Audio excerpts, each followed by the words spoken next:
distancing, and please remember our health protocols. Okay. So how was your immersion journey, everyone? Good. Good? Did you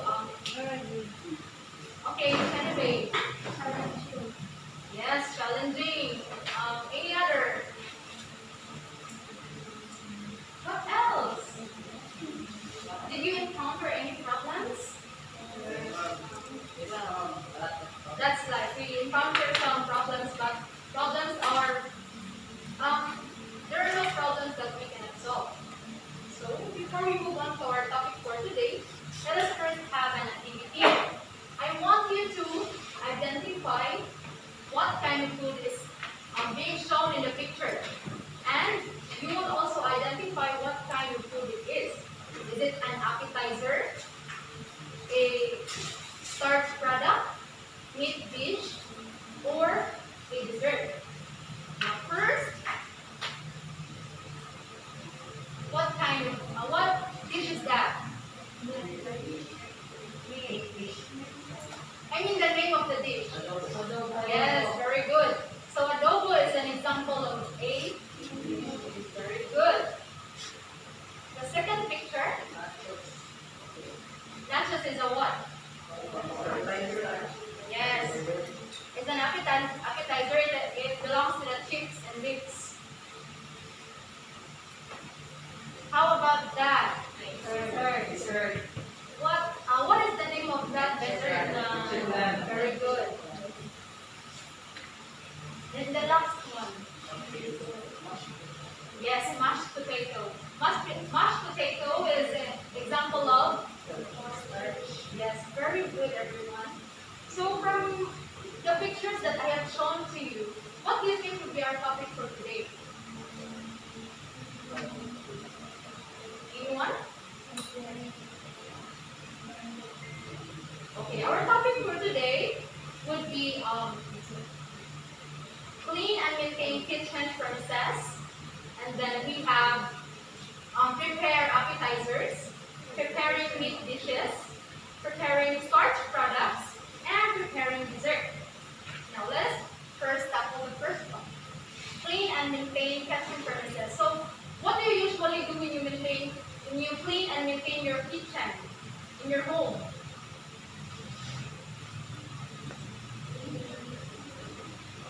Anton, what do you usually do when you clean and maintain your kitchen? Sanitary. Yes, sanitize. Any other? Okay. So when you say clean and maintain, you have to scrape all the things that you see, arrange the things, and for example, the stove. When the stove is very oily, you have to clean it, and when you clean it, you have to maintain that cleanliness. Every after you use the stove or any other tools, you have to clean it and to maintain its original form. I mean the cleanliness of the food. So please read, everyone. Cleanliness plays a vital role, especially in the kitchen where foods are prepared and cooked. In order to avoid contamination, you must practice sanitation, especially in your kitchen. Yes. Yes. That is the purpose of cleaning and maintaining our kitchen. It is to avoid contamination to our foods, right? Because food is very vital to our body, and therefore we have to eat clean foods. So there are different sanitation procedures for the range, the dishwashing machine, the slicers, the kitchen refrigerators. So these are the procedures that we need to follow when cleaning those places or yes, places in your kitchen. So manual dishwashing, it is when you are the one washing the tools, dishes, or the things that needed to be washed. So first is you have to scrape and pre-rinse. It is to keep the purpose is to keep the wash water cleaner. So after when you scrape and pre-rinse, you have to wash it and then rinse it again. And then sanitize. So what do you think are the ways in sanitizing the tools?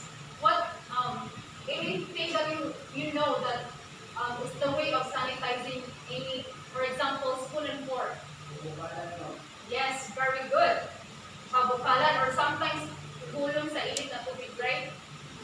Okay. And then other things that, other tools and utensils that cannot be, that cannot be, that should be stored, must be dried, air dried, and not using any towel because towel usually catches bacteria easily, and then it will be a cause of contamination.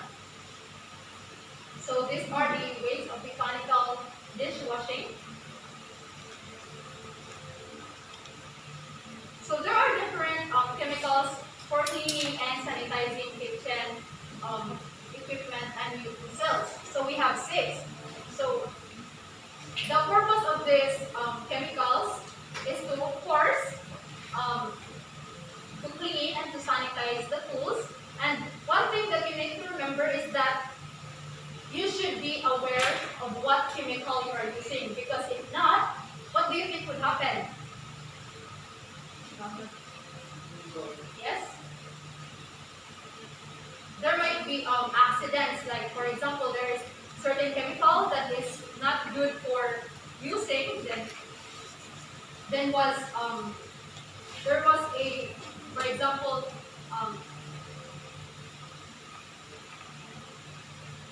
a sudden accident that a person have taken those chemicals, which is bad for the body.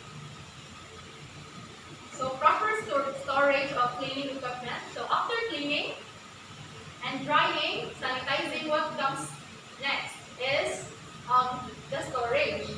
So you should be familiar of where you have placed, for example, the frying pans, the measuring tools, and then the equipments.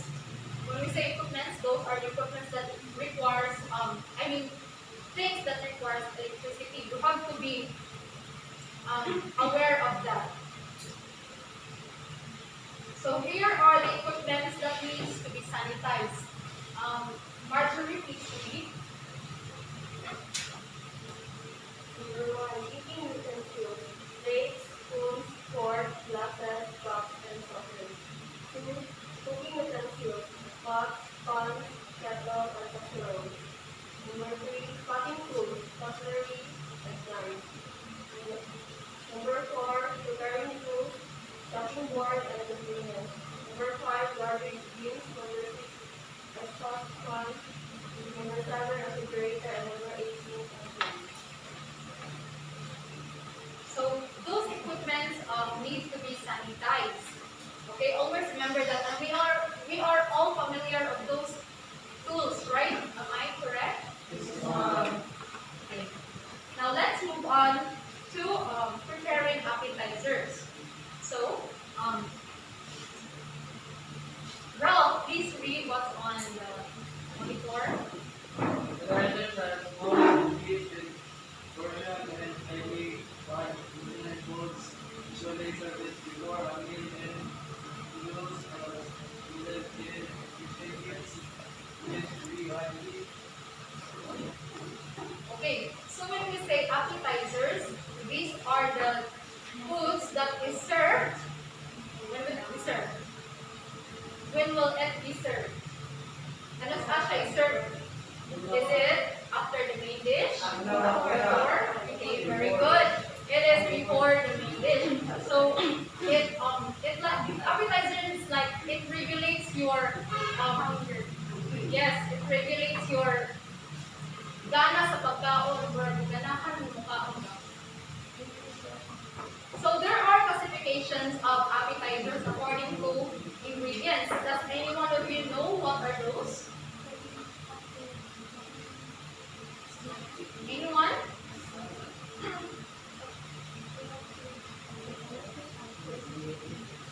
Okay. The classification of appetizers, we have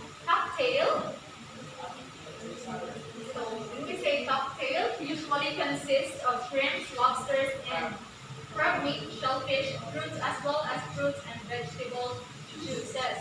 So, um, cocktail, we say cocktail para mainom nato. And then appetizer salads. So, I thought that so nowadays salad would not pwede siya pang appetizer, right? So it includes pickled herring chopped, chicken livers, smoked salmon, and stuffed eggs. And then the third, horse hors d'oeuvre. Hors d'oeuvre. While often served preceding a meal, they are served as the food and cocktail parties involving alcohol beverages. So it comes with alcohol beverages. So we have hot hors d'oeuvres and cold hors d'oeuvres platter and rich hors d'oeuvres. So the fourth classification of appetizer is canapés. They are tiny open faced sandwiches of bite size and usually high flavored or tangy. So does it go well with the taste of everyone? And then the last is relishes. This includes carrots and car lettuce, cucumber sticks, turnips, horseradish, celery, and the like. Now, we have the equipment and tools used in preparing appetizers. So, balik na ako. So, unsa man ang kadalasan na gigamit ng mga tools in preparing appetizers as what you have known? Celebrate. Knife. Knife, yes, knife. Any other? Okay. Yes. Okay. So we have measuring spoons. So measuring spoons is used in measuring small amount of liquids or can be solid since there are solid like the sugar and then the more is the other one is powder.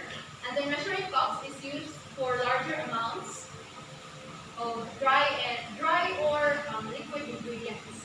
The next is the glass measuring cup. So it serves as the same as the measuring cups, but it has a little bit bigger of measuring.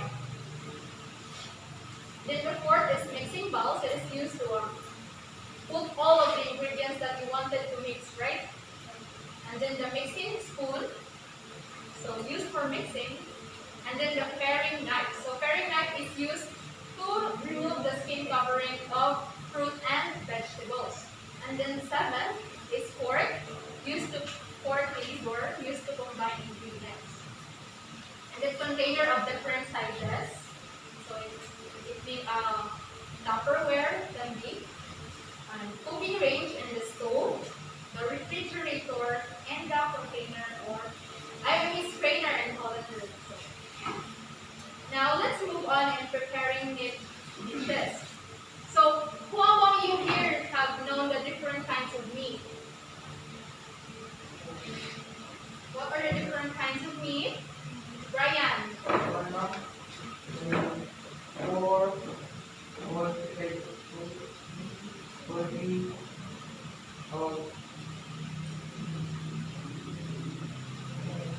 Okay, thank you, Brian. Okay, thank you. So we have different kinds of meat. So for the cow is beef. For the chicken can be still chicken or poultry. And then for the pig we have pork. And for the sheep we have mutton. For the goat we have chicken.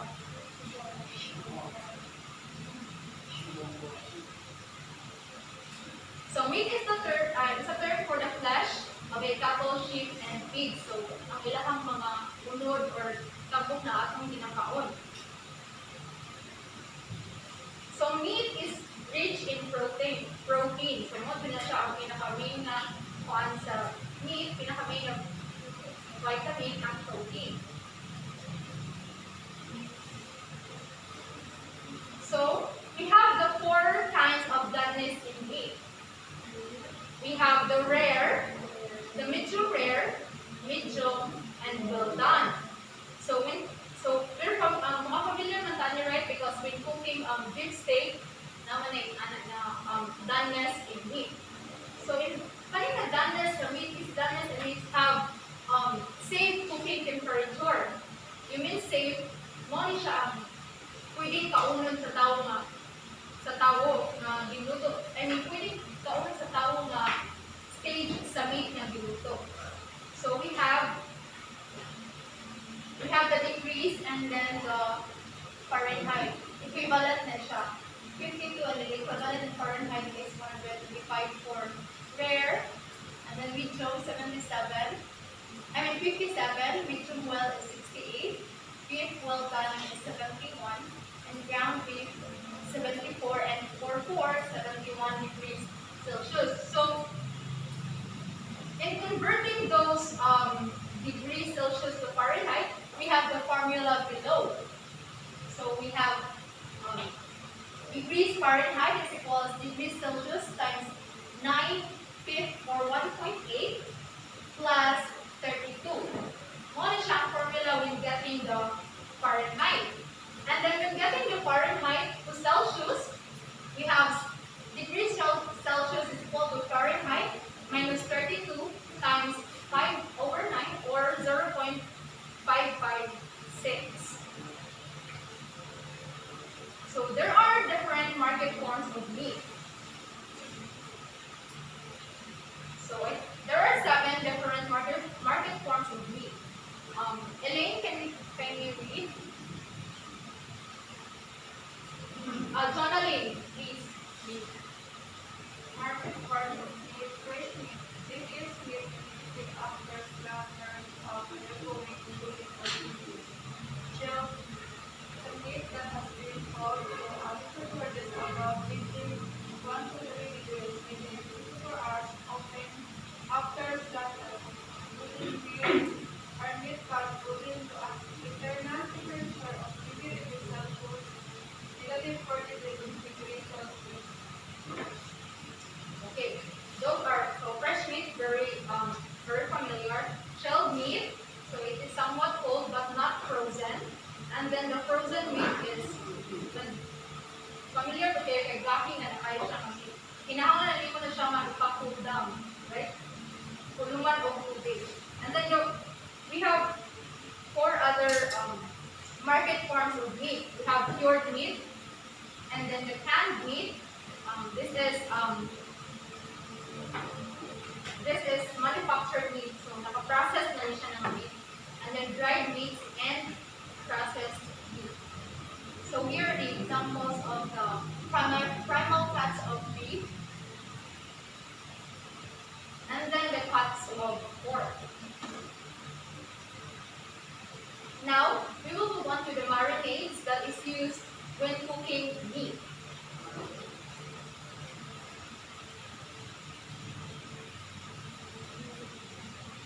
Before we move on to the marinades, we have the guidelines in marinating meat. So first is that meat and poultry are generally marinated for 2 up to 2 days. Wow, yes, what that is the gidugayon sa meat nga imuhang i-marinate. Kasabot na sa marinate, right? Yes, very good. And then seafood and fish should be marinated no longer than 1 hour. So malaman, hindi ihulong more than 1 hour. Yes, very good, malata, because ang fish, ang seafood is very humok na kaya na sila. Katagad mo nga maglata ta kayo, kabiyot na kayo natin. Okay. And then using non-reactive container, like steel, clear of aluminum, copper, or cast iron. And wait for the marinade to cool down before pouring over the meat of your choice. And always refrigerate what you have marinated. And then never reuse marinade. So if naka-marinate mo din, gamitin niyo sa lahat, hindi na siya pwede unless kung ang inyong marinade, gamitin ko din niyo sa pagluto. So we have different examples of marinade. Pineapple marinade, pork chop marinade, pork rib marinade, teriyaki marinade, and mustard vinegar marinade. Now, let's move on to preparing starch products. So, does any one of you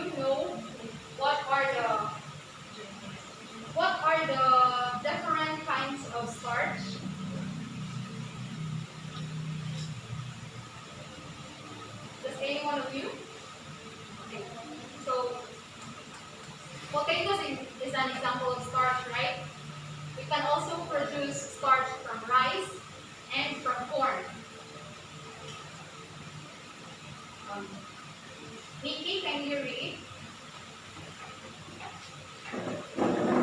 starch nutrient, carbohydrate found notably in corn, potatoes, wheat, and breads, and is commonly prepared as a whole tasteless powder. Viscosity. The resistance to flow when shear is applied. Gelatinization. A fine grained jelly is formed. Okay, we'll discuss these terms later.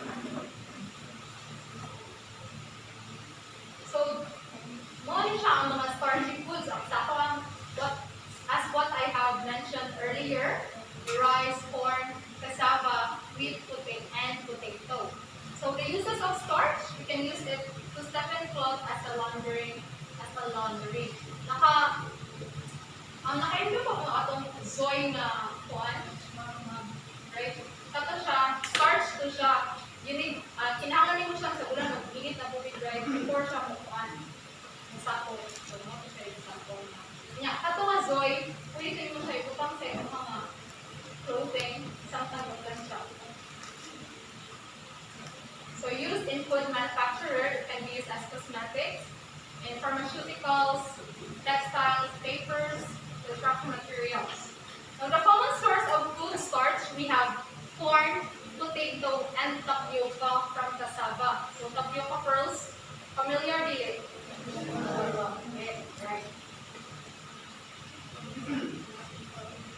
So starches are named after its plant sources. So I already mentioned that earlier that corn starch is from corn, rice starch is from rice, and tapioca is from cassava.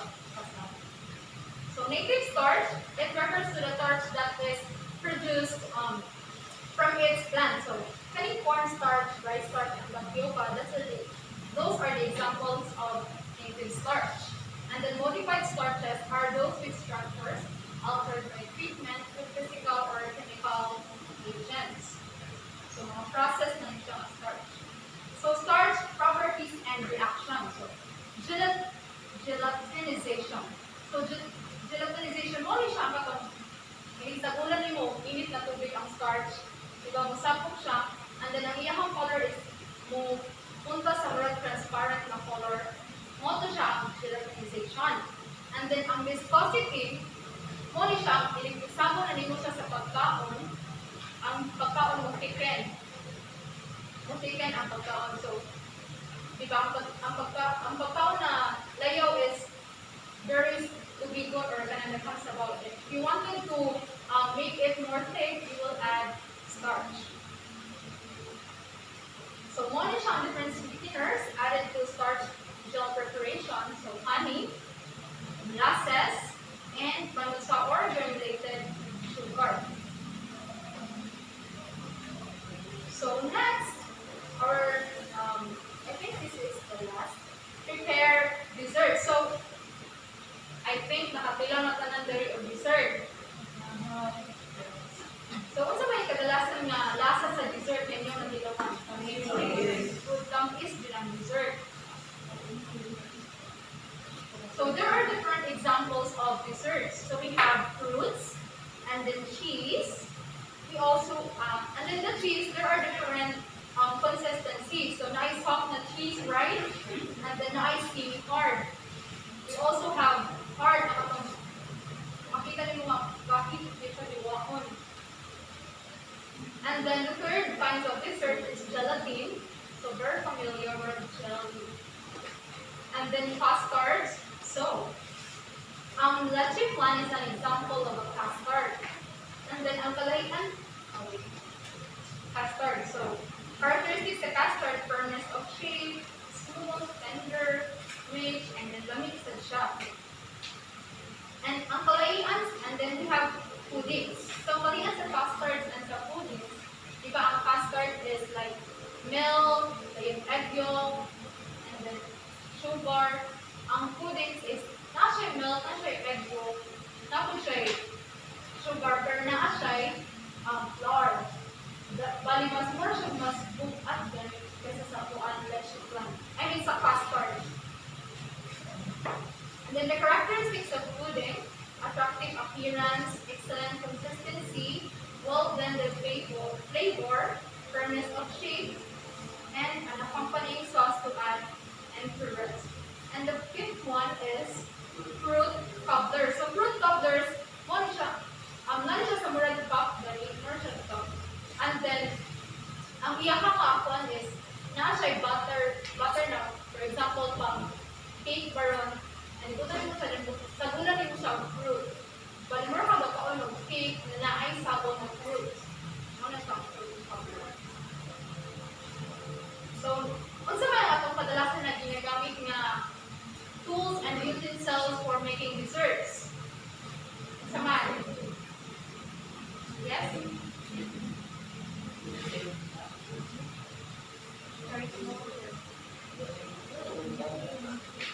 Okay. Siyempre, mag-use po tayo mga measuring spoons, measuring cups, saucepans, grater for the cheese, and fruits that needs to be grated. We have the knife, bowls for mixing, the beater, wooden spoon, molder for the custards, since custards and puddings are cooked in the molder, and strainer fork. Now, I want you to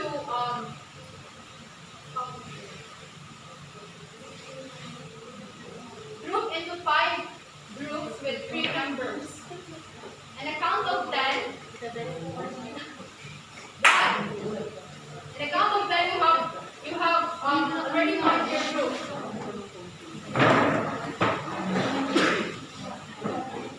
Three members. I said 3 members, 5 groups. 3 members per group. 3 members per group. And a count of 10. 1, 2, 3, 4, 5. Okay. Okay, you have already formed your group.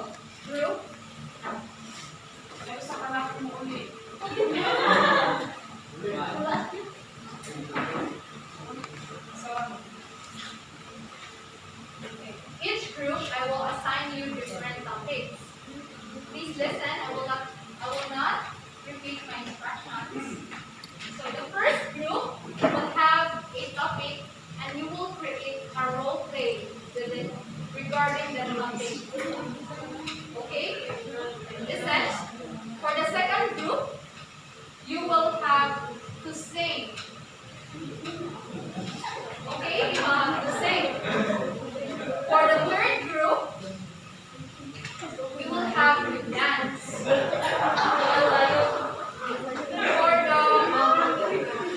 For the fourth group, we will create a poem. Okay, you will create a poem. And then for the fifth group, we will create a poster. If not, a slogan. A slogan. If di makaya slogan lang. Okay? Listen everyone. Listen. Now the topic that I will distribute will be the topic that I discussed earlier. Okay? I will give you 7 minutes to prepare. 7 to 10 minutes. Is that okay? It should be okay. Now, after you present your work, you have to give a little explanation of what you have presented. Okay? Okay. 1,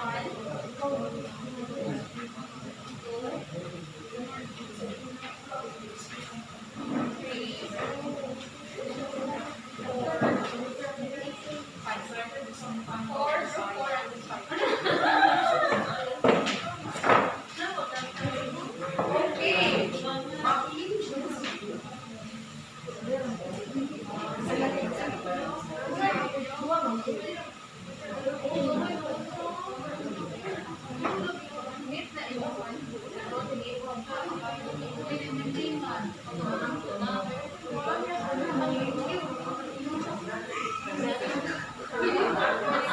Okay, listen everyone.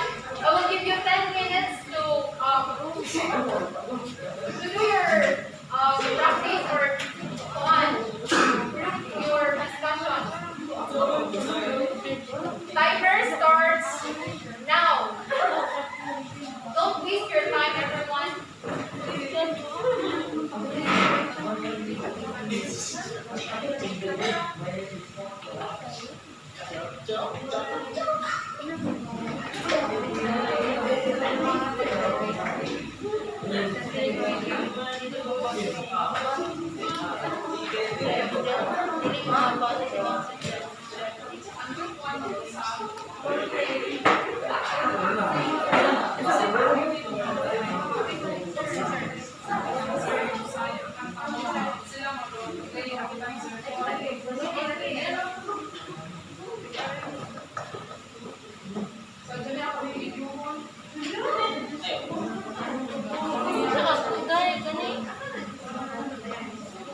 Please make your time count.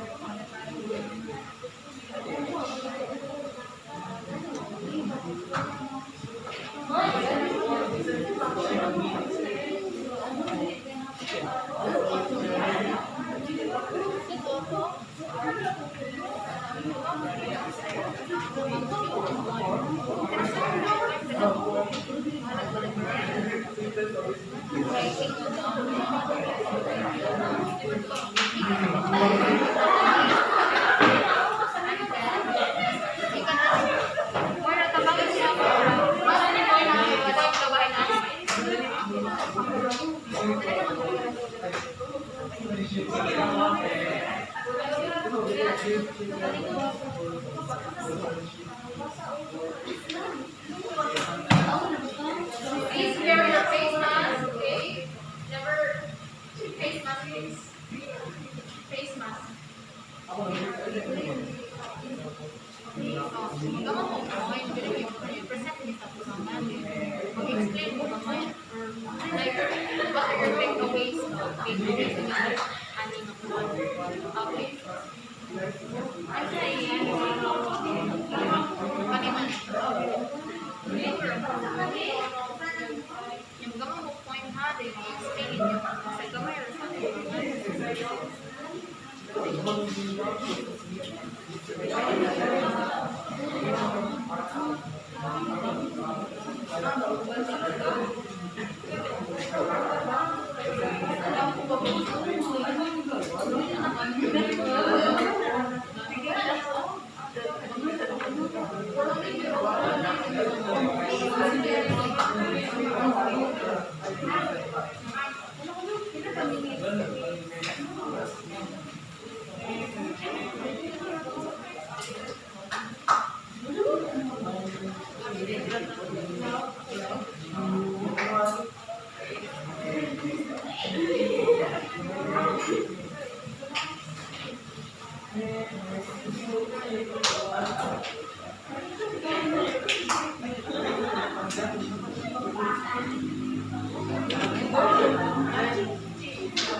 Five more minutes.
Three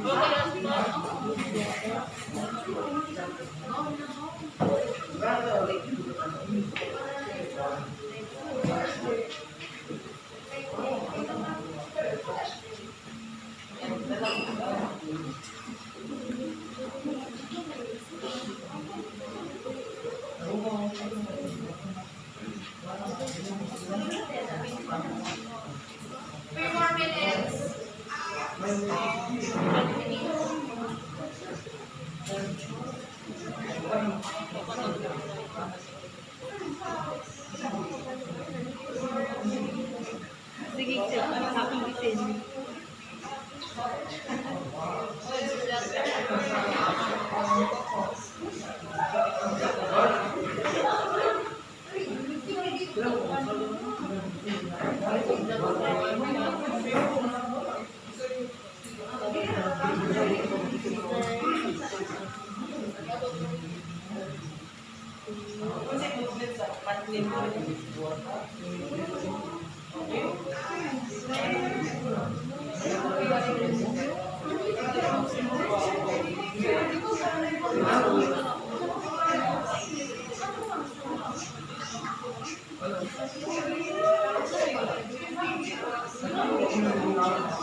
Two minutes.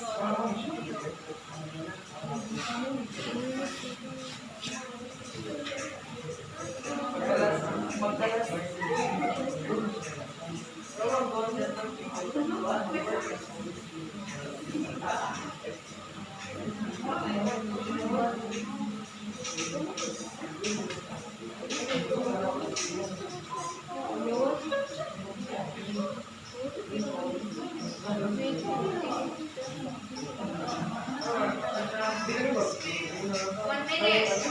1 minute, everyone. I hope you're all ready.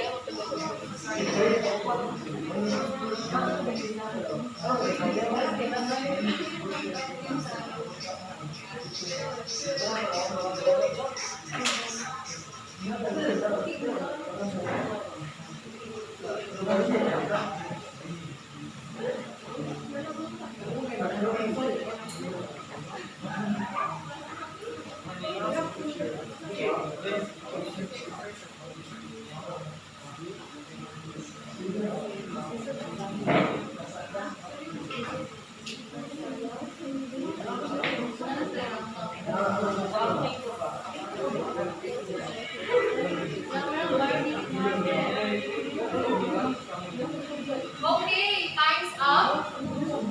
So this presentation of yours will be rated according to this rubrics. Now, please, everyone, please listen. Michael, please sit down. So the rubrics for your performance presentation will be content. Will be based on your content. For 4 points, content is relevant and all required information is presented. For 3 points, content is accurate, relevant, but requires some information is missing. And for 2 points, content is accurate, but some are not relevant to the task. For your organization, extremely well organized, logical format that was easy to follow. For 3 points, presented in a thoughtful manner, ideas, and some ideas were not presented coherently. For 2 points, somewhat organized and ideas were not presented correctly. For your creativity, 4 points shows large amount of creativity. 3 points shows small amount of creativity. And for 2 points, somewhat creative on the given task. Now, we will bumunot ta o kinsa ang unang perform para mas exciting. Okay, papunot na ako si Marjorie. O kinsa ang mas working na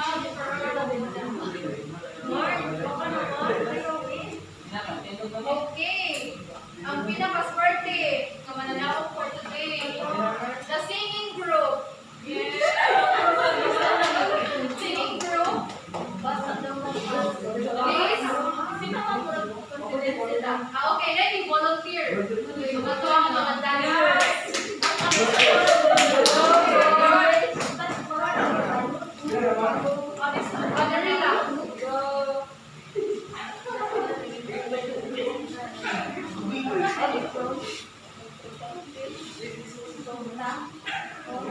Good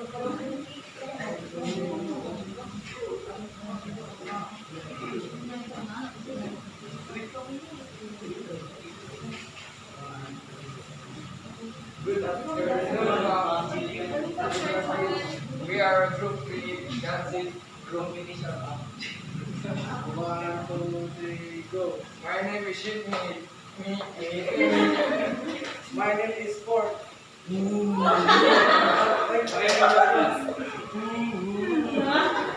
My name is Butcher. Chop, chop, chop, chop, chop. Ang inspiration na naman kay Pan. Mo tayo yung type sa meat, mga meat, Okay, those are the types of meat: the beef, pork, chicken. Okay, for the next group to perform, okay, we will choose the paper. So the point group. Okay, please come up in front.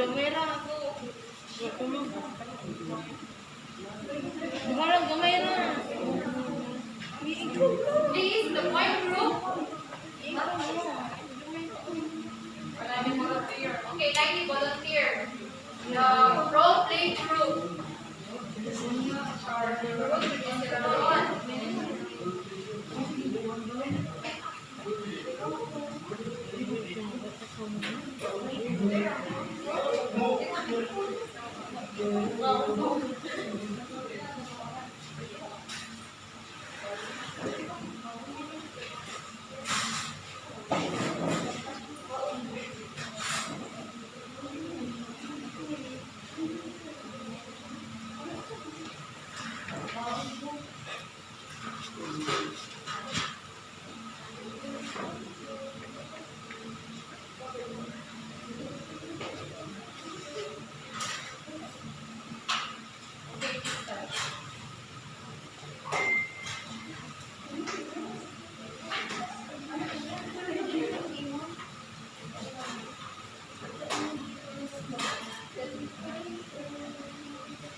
Okay, can you explain what you have presented?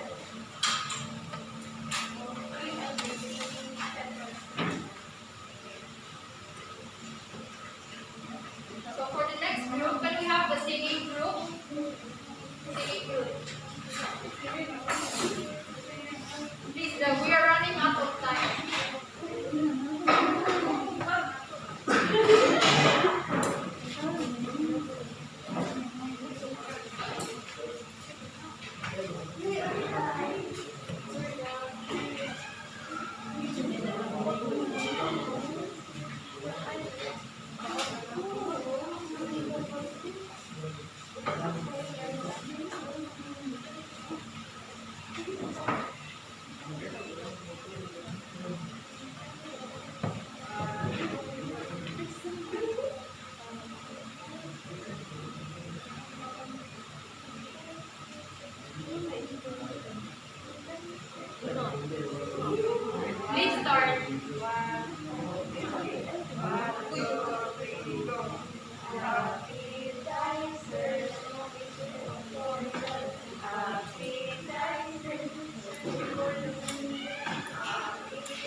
Before the start products starts with salt, ascorbic acid, and other baked goods.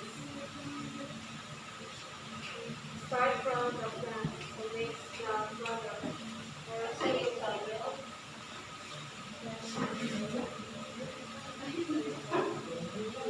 Louder, please. Part of the parts of the product are selected and prepared according to its start from the plant materials.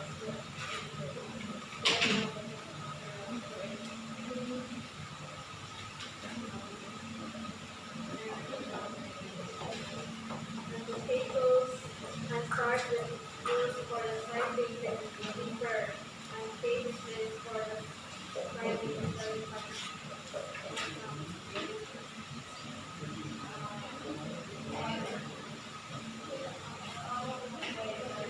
the formal plants of Okay, the sources of starch. Okay, the last group.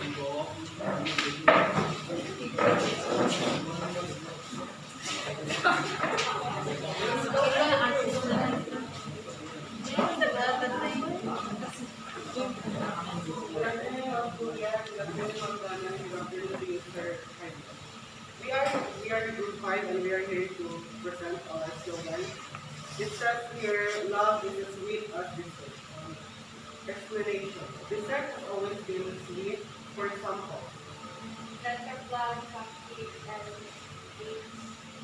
love is a love will always affect the feelings of like the person towards the person you love. And when you love someone, it feels like you are really comfortable, and if you are really comfortable with that person, it feels like sweet, and it's just like dessert. You have related the taste of dessert, which is sweet, to love, right? You have related it to a relationship. Okay, thank you. Now, I will give you your scores for what you have performed. Now, for the slogan, you have, so the total score for this would be 12. Slogan, you have 10 points. For the dancing, you have 9 points. For the role play, you have 11 points. For the singing, you have 10 points. And for the poem, you have 9 points. Now, as what we have discussed today or earlier, what have you learned? Kung sa inyong natutunan? Volunteer? Na yung volunteer?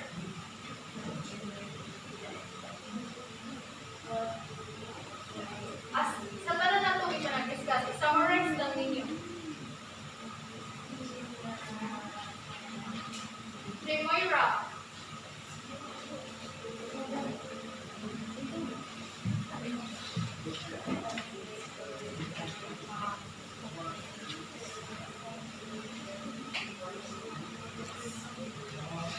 Anyone? Can you help Jay Moira? Okay. Giselle. Please stand. Louder.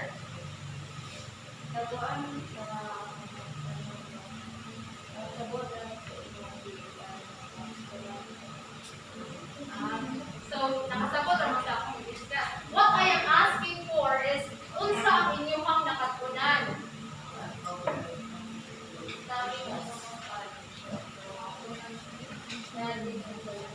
Okay, thank you. Journaling. Okay. Sanitizing procedures. Anything. I mean, any other. Brian. This afternoon I have learned 4 kinds of Danish moves. Meet. It's not one Danish. So, para nimo ang sa tanan na itong i-discuss mo na yung mga pinaka-importante nga nakatunan. Okay. Panalin again.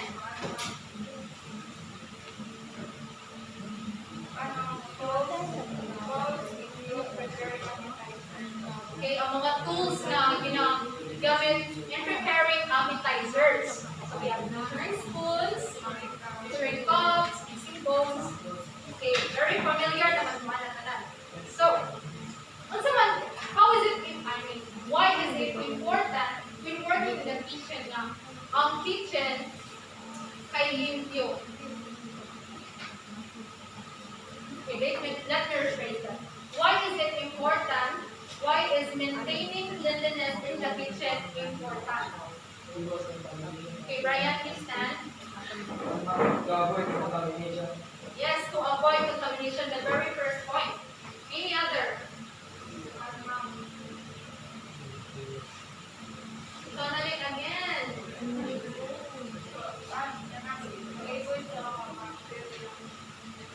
Louder? Okay, para malikayan ang mag-multiply sa mga bacteria. So, once you're not, it is the most important thing, no, when preparing appetizers, when preparing meat dishes, when preparing starch products, desserts, that the kitchen is well clean. That is the most important thing. Because how will you work when the kitchen is not organized, not clean? So it will affect your work. So what could be the advantages? I just said the advantages. I just said some of those advantages. What are the advantages of being prepared when cooking in the kitchen?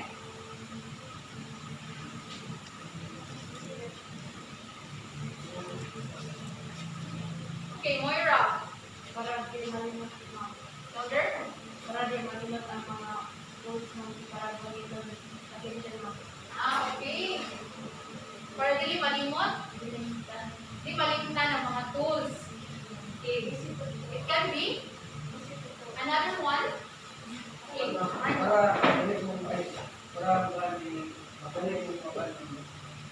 Dalain mo trabaho, dili ka prepared. Yes.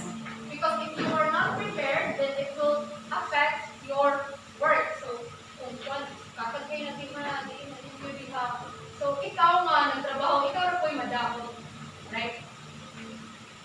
Okay. It seems like you have really learned something. Now, I have here some tools, and I want you to identify what is the name of this tool.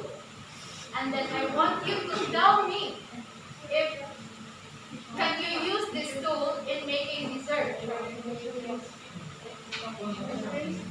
you understand? Nag-gets that? So, inyo kung ninyo unsay nga ani ng mga tools, and then unsa ang iyang if magamit ba siya sa in making dessert. Okay.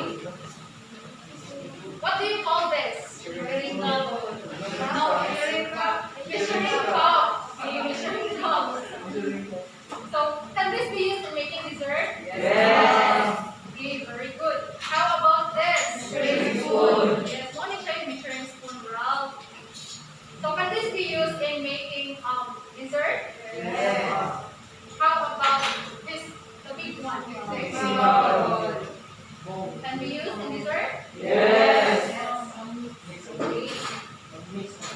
So, I know familiar naman din mo ano yung mga tools, right? So, can I have a volunteer to state what are the dishwashing procedure when washing these tools?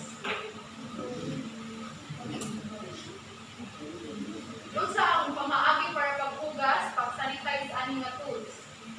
In your own words lang, in your own words.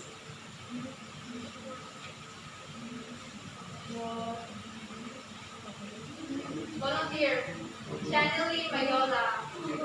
Please, Channeling.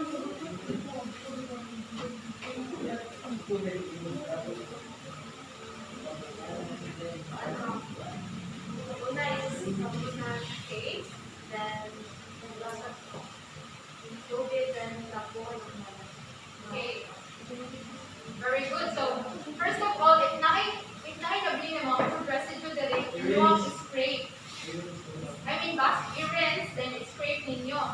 And then, usap ninyo sabunan. And then after sagunan, waswasan. Dayon, trapuhan. Or, isang katapuan or air dry. Okay. Now, since kabalo naman mo sa pag limpyo, paghugas, pag-sanitize, so your next activity will be an individual work. An individual work. I want you to create your own recipe, whether it's an appetizer, dessert, meat dish, or starch product. Kung pili lang mo, asa sa upat ang inyong gamaan ng recipe. Okay? Kanang mas pilit lang po. Kanang makaya nito, kanang pamati ninyo, makaya ninyo. Okay? I will give you 5 minutes. 5 minutes to create your own recipe. Timer starts now. Ano na yun?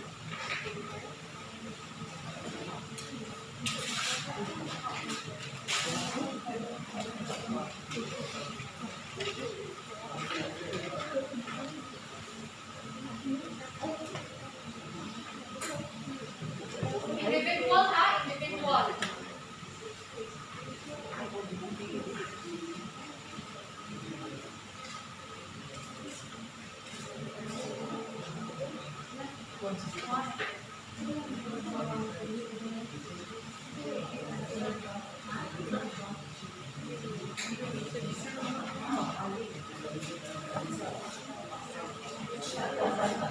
Kanang achievable na recipe ha, dito out of this world.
Okay, 3 minutes.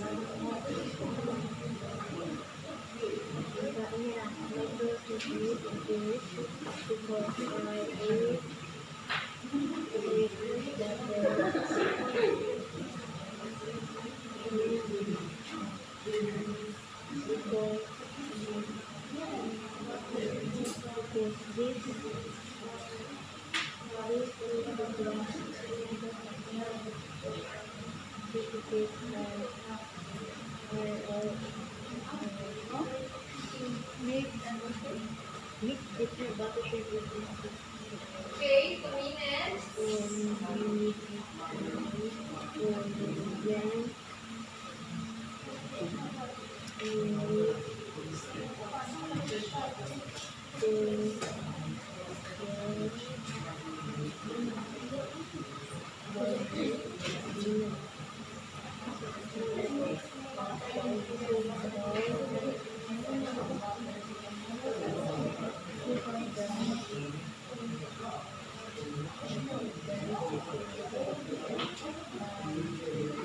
One more minute.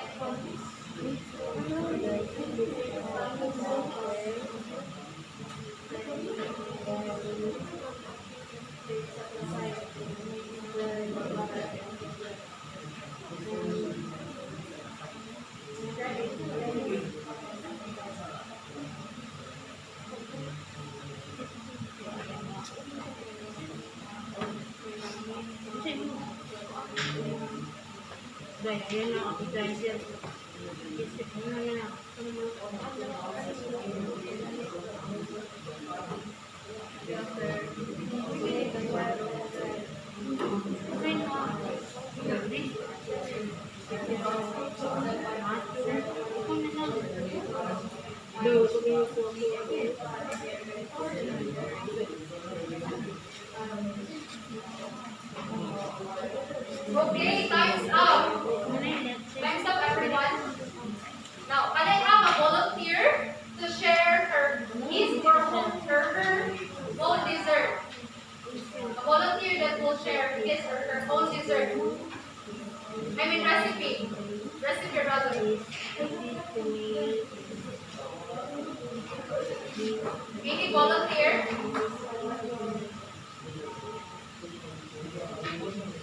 Genevieve, please, since none of you volunteered, I call Genevieve. I prepare this dish. Favorite dish? Adobo. Is that your style, Genevieve? Is that your style? Your own style of adobo? Okay.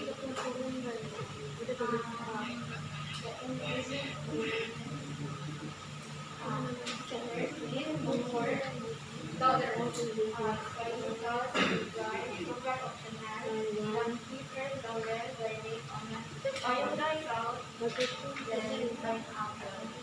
Okay, I have a question. What makes your recipe special? What? Because of the pineapple, because the original adobo doesn't have any pineapple. Okay, any other volunteer? Okay, Brian. May dessert ako ma'am. Okay, dessert. May mango float with peanut ma'am. Oh, Peanut ma'am. very new to my ears. What's Ma'am, ganyan ang ginagawa ma'am. Ingredients. Ma'am, mango, all-purpose cream, graham, condensed, and peanut ma'am. okay? Peanut, is that the toppings for it? Dili ma'am ako. Sabot. na. Okay, kung sa ka ang lasa aron, lamig ka aron. Okay, last one. Last one. Mickey. Anton. Please.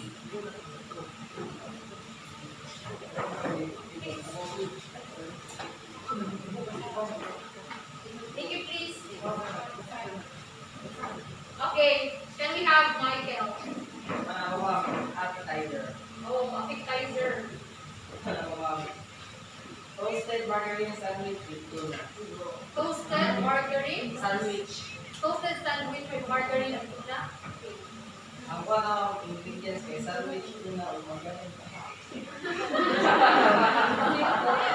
Ano may naka-special, Ana? Kuha ba? Special, di ba mo kayo? Okay, ikaw ang ganipon. Di ba? Special ako may toasted and margarine. Di ko talaga margarine mo. But, ang toasted kahit na sandwich ito, pag mo pa, hindi naman Kasi toasted. yung parking. Ang mga golden brown lang. Okay. But please pass your work. I will check that. Magsulayan ako, gawin ko din ng mga recipe. Okay, alam na. In a count of 10, kinanglan napasan sa tubangan. 1, 2, 3, 4, 5, 6, 7, 8,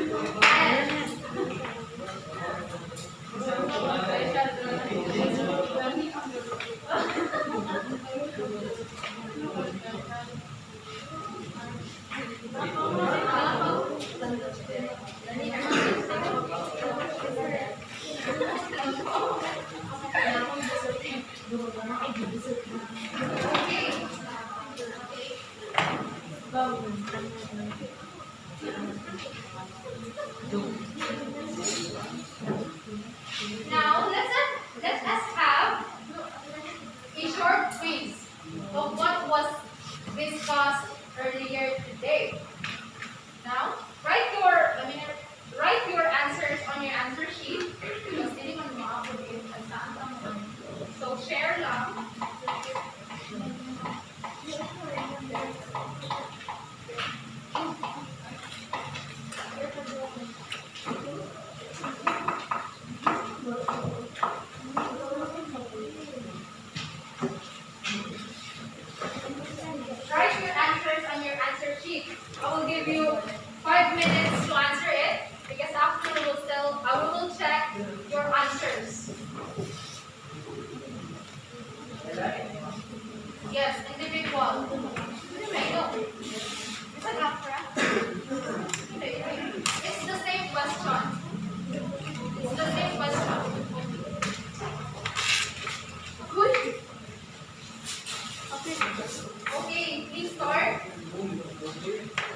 3 minutes.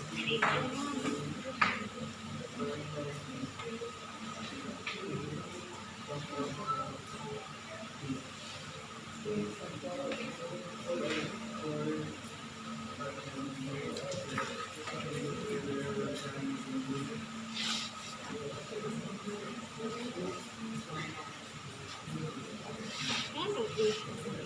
Ako na si Yuli. As man na. Akong Diana din. As man. Akong Diana na. Gana ko dito. Ano ko dito. Sila tabi ko dito. Gana ko dito. Gana ko na yung gana Diana. So, 2 minutes. ay na. Sila ko. Ay na lang. Impossible. Done. Oh,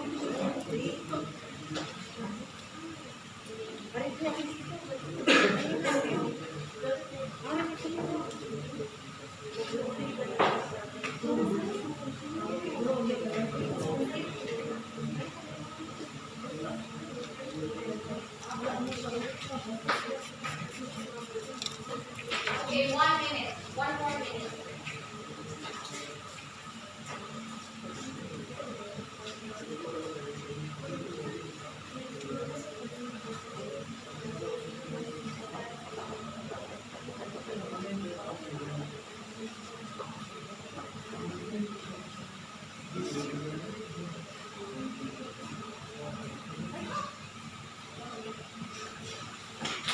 Okay, time's up. Time's up. Please exchange your paper, brother. In your 6 minutes. But please, when checking, no cheating, please, because I know that cheating oath is still applicable when checking your papers. Please refrain from doing that. Okay. Number 1. Genevieve. Which of the following is represented in the not sanitary? Alien. Yes, it's letter A. Number 2, Jonathan. Which of the following E. Steam. Okay, number 3, Channeling. Which I moved from a pretty bright and liquid ingredient in small quantity. C. Okay, that's letter C. Number 4, Marco. It is used to remove the skin covering of food and vegetables. B. Paring knife. Yes, very good. It's paring knife. Number 5, Michael. Heat compound is called C. Yes, that's heat. Number 6, Brian. Powder, flour, darkness, in meat, except deep of medium good. Yes, it's deep. It's too good. So number 7, Anton. If the circumstances going share in the class, B. Viscosity. Yes, it's D, viscosity. Number 8, Butang. It refers to the starches as original diagrams transformed. D. Yes, it's B, native starch. Number 9,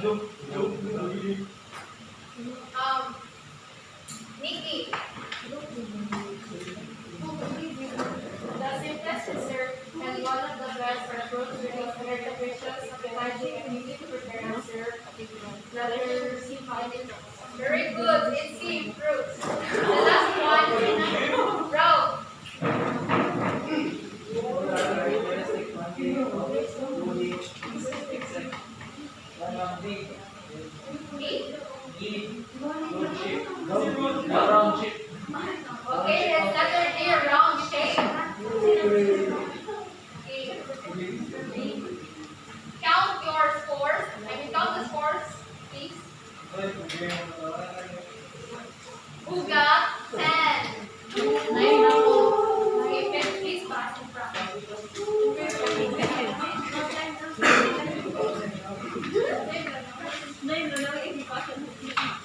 Who got 9?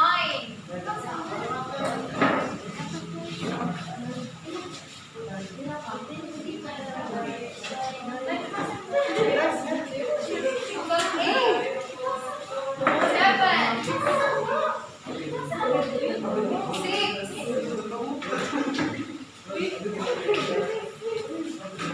5? 4? 3? 2? 1. Okay. So it seems like you really have learned something kay Dagko kayo mo score. Some of you got perfect. So then this ends our topic for today. And for your assignment, I want you to create a portfolio of the different food recipes that you have already prepared. So katong mga naluto na ninyo ng mga dishes. Okay? And you will pass this on the next meeting, which would be on Monday. Okay. So for your portfolio, we'll give you some rubrics. Those will be the basis of your portfolio. So bayan ninyo ng number of rubrics in order for you to have a